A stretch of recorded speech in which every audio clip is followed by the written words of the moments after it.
The title, The Witch and the Badger's Paw, probably deserves a little explanation. It's 2 mountain days. I really am starting to think I might have bitten off more than I can chew here.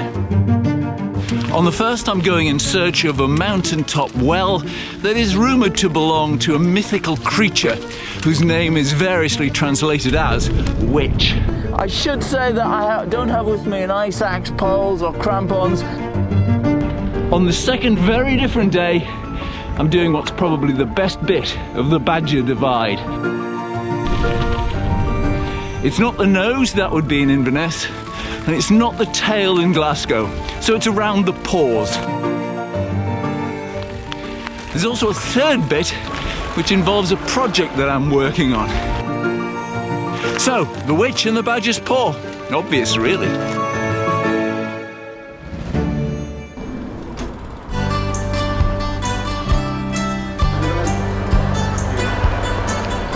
This service really is one of the best things about Scotland.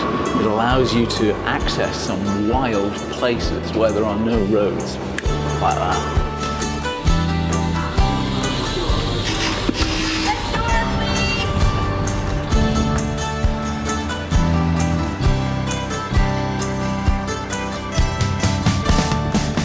That rounded hill on the right is today's objective.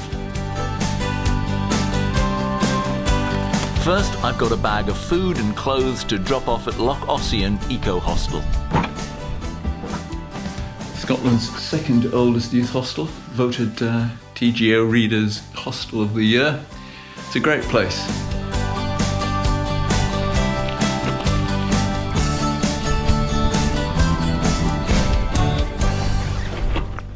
Somewhere up this mountain there is supposed to be a well belonging to a mythical creature. That creature is the Cailleach, variously described as an old woman, a witch, and the mistress of deer, the creature that looks after all Scotland's wild deer. She can stride entire mountain ranges in one single step. She is always to be respected. And speaking of respect, today's challenge for me is to see how far I can get on the bike, which I'm guaranteed to be carrying quite soon, and then how far towards the well I can get given all this snow. Cailleach did warn me that there would be a section that was so steep I'd probably have to push my bike. It's so boggy I'm having to carry it. I really am starting to think I might have bitten off more than I can chew here. Let's hope the old woman will take pity on this old man today. I'd read about the Cailleach's well in a book I'd read at Christmas, The Bone Cave by Dougie Strang. The mountain is Bean Avrich, and the well, it's not marked on the usual walker's map, but it is marked on the more detailed Ordnance Survey map. And I was excited to see a double track, possibly a rideable double track, all the way to the summit. Of course, I hadn't allowed for the snow. I've reached the bit which I thought would be cyclable, and in summer I think it probably would be. It's quite a gentle slope, and the problem in winter is that the snow has blown in onto this track and it's hiding all the boulders.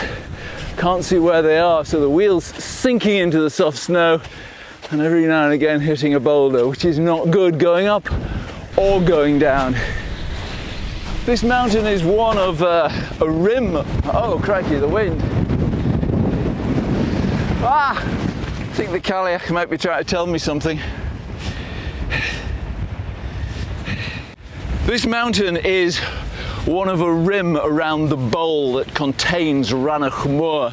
That was where the last ice of the last ice age disappeared from, around 12,000 years ago.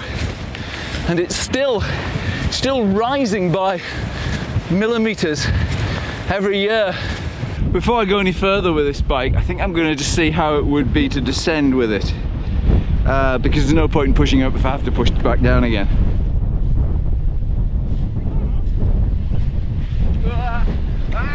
Yes, well, that's the problem. Starts off okay, but then you just break through some crust and you come to a very abrupt stop. That's going to be happening all the way down, and then there's a whole section that I'm going to have to push anyway because of those boulders. I think I'm going to abandon the bike here somewhere really obvious where I can't miss it and continue the rest of the way to the summit on foot and try and find the well. Should be only about a mile to go.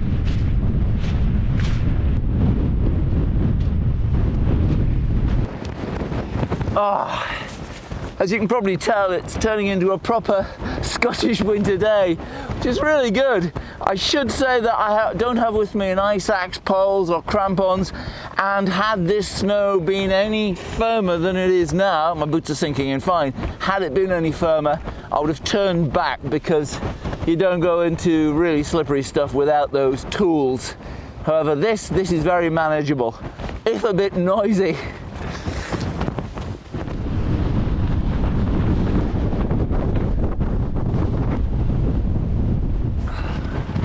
Just got the full force of that wind there.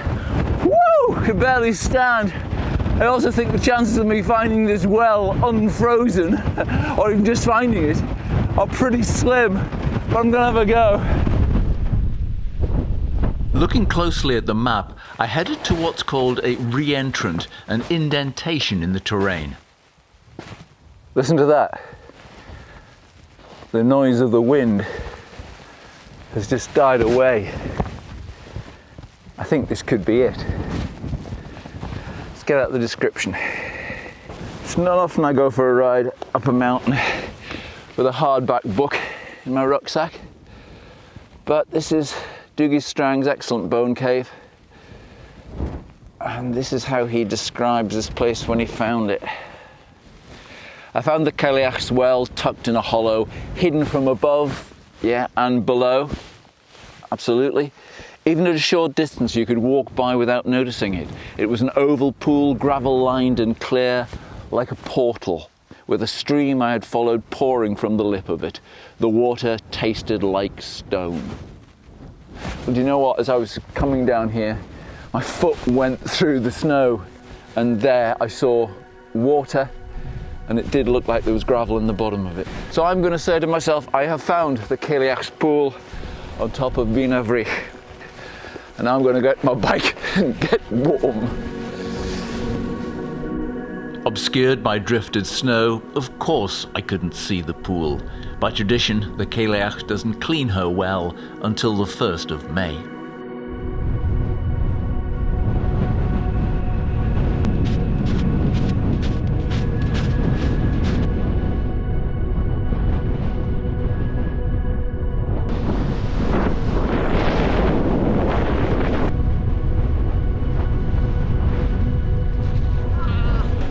Stay clear of the really deep stuff. Whoa! Whoa! Front wheel stop, back wheel went in the air, wind caught the back wheel, woof! Just extricate myself. Through a mixture of short rides and long carries, I was back at the hostel in time for tea. Loch Ossian Hostel was originally a waiting room. These are the remains of a pier from where guests would be ferried down the loch to stay and shoot at the big house. Now solar provides electricity and there are hot showers. Gone are the days when a tame stag would turn his antlers sideways and come in to visit the guests. It is still a very special place. Today I'm trying to ride back to Fort William without using a main road. The first part is on very well made estate tracks. Several long distance routes come this way, including the Badger Divide. Then I'll head west and try to pick a way back to Fort William where I began. I'm not at all sure this second part will go. You know, as the state roads go, this is excellent. And the view across the loch is superb. Loch Ossian takes its name from the narrator and supposed author of a cycle of epic poems that were published in the mid-1700s. They were hailed as the Gaelic version of Homer and had influenced many writers. Their authenticity is now disputed, but they spread a Scottish mythology across Europe. Peeking through the trees there is a structure of glass and steel, almost hidden away, so really hard to get a clear view of it. And I'm sure that's deliberate because that is the new Curragh estate, and that is home to the Rouslings, who made their billions, and it was billions according to the Sunday Times Rich List, from those cartons that you get soup or milk or juice in, Tetra Pak. Once away from the loch, this is where we're heading into more mountainous territory. Head up high, it'll be alright. We're always gonna come back home. Head up high, stop wasting time.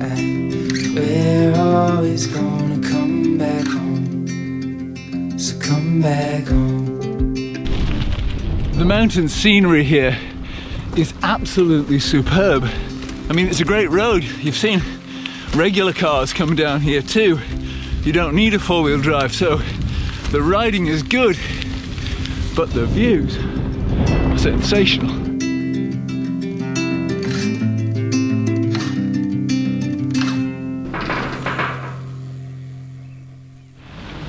Fantastic views there over to the Monolea, but I'm going to lose them for a while as we're heading into the forest. It's still part of the estate, but one that they're not particularly proud of, commercial forestry. Planted between the 1960s and 80s, this monoculture damaged the estate's historic landscape, so it's being clear felled. Do you need me to wait? Okay, that side. Hi. The current environmental plan is to allow natural tree generation of native tree species. They're also culling deer to improve the health of those that remain.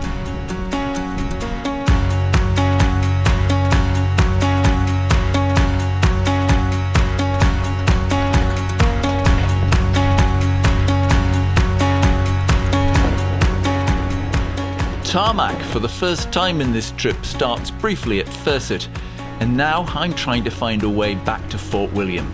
A sign for the East Highland Way gives me hope. Then a massive hill all but blows my doors off.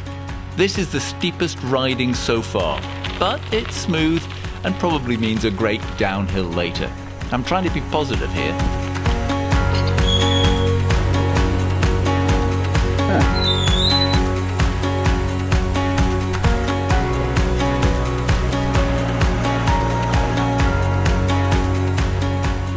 As is so often the way, the bit that you think is going to be the easy bit because it's flat and alongside the river, that turns out to be the hard bit because it's single track and it's very bumpy, and any big track is made for a quad bike or a digger because this is all farmland.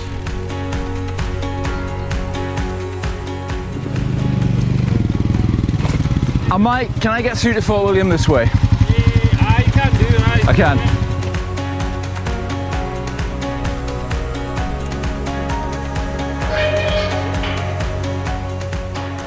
Just going to take a time out to talk about some of the changes to the Vielo that the eagle-eyed among you may have spotted. First is the frame now has InvisiFrame on it. I had been using helicopter tape to try to protect it from bike packing bag straps. This InvisiFrame seems so much better. However, it doesn't cover the seat post, which is why it's taped up like that. Looks a mess. I need to sort something out with that. I've also changed the chain ring because I'd like to do more bike packing on this. I've dropped it to 38. The tyres are now over 50mm, and they are what come as standard on old Vielo V+1s now. I'm not altogether sure. They have been brilliant for this ride. They've been soaking stuff up like a mountain bike tyre, especially if you run them at a low pressure. They are tubeless. But you need to carry backup tubes, 2 of them I would say, in where I've been, and they are proportionately heavier. I've also taken the plunge with new forks. The old one I felt was cut too short and it was just a bit aggressive for my body.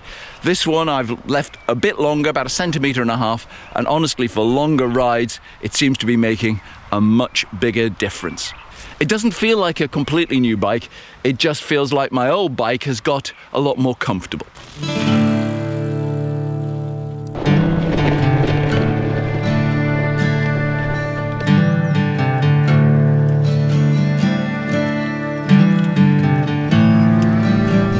There's absolutely no doubt that this is a very rough, a very rough surface. But it is a road and it's much more rideable than the farmland back there. I think it's going to go all the way to Spean Bridge.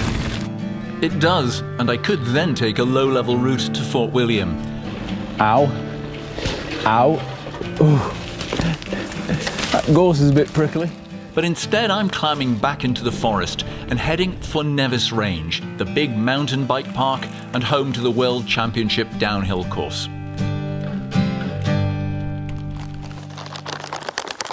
Feeling a bit weary, so time for a bit of lunch. While I'm stopped, why don't I just talk to you a little bit about this Rab kit that I've been wearing. I reviewed it in this video, and my opinion certainly of this jacket has changed. I wasn't sure when I reviewed it, but it's turned out to be my go-to jacket. It's not for when it's really cold. It's best for the sort of shoulder seasons. So yesterday I was wearing it and I wore it with like an insulated gilet underneath, and they're really good waterproof on top. And that kept me plenty warm, and it was -5 yesterday on the summit. But today, and I knew it was going to get out to be quite a sunny day, I'm finding just base layers and this jacket. So it's far more versatile than something big and chunky like the Gore-Tex Infinium or a windstopper jacket. That would be often in my backpack and I'm not sure what I'd be wearing underneath. The waterproof, it's quite small, but the hood is quite bulky because it goes over your helmet. So the whole thing doesn't roll up very small. It's not the sort of jacket you could just stuck in the back of your jersey. It's much more of a rucksack jacket. That said, it's a really good foul weather jacket for when you are moving fast. If you are going to be in torrential rain all day, every day, like I might be in Iceland later this year, for that I think I would still want 3-layer Gore-Tex. But for anything else, yeah, I've been using this a lot too. Oh, and there are links to all my cycling and my video kit in all the video descriptions. It takes you to a page on my blog where I put them all down.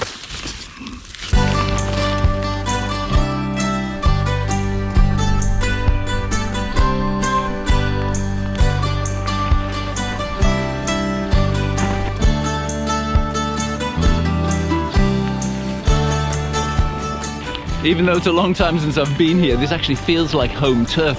It's a good time to say thank you to members of the production crew and adventure crew, these people, for their support. Also the support crew. I really appreciate all the encouragement I get from you being channel members. If you'd like to know more, just click the join button below any video. And I come out at the aluminium smelter at the foot of Ben Nevis. So that's a success. There is a largely off-road way all the way from Loch Ossian Youth Hostel to Fort William, and I'm delighted about that.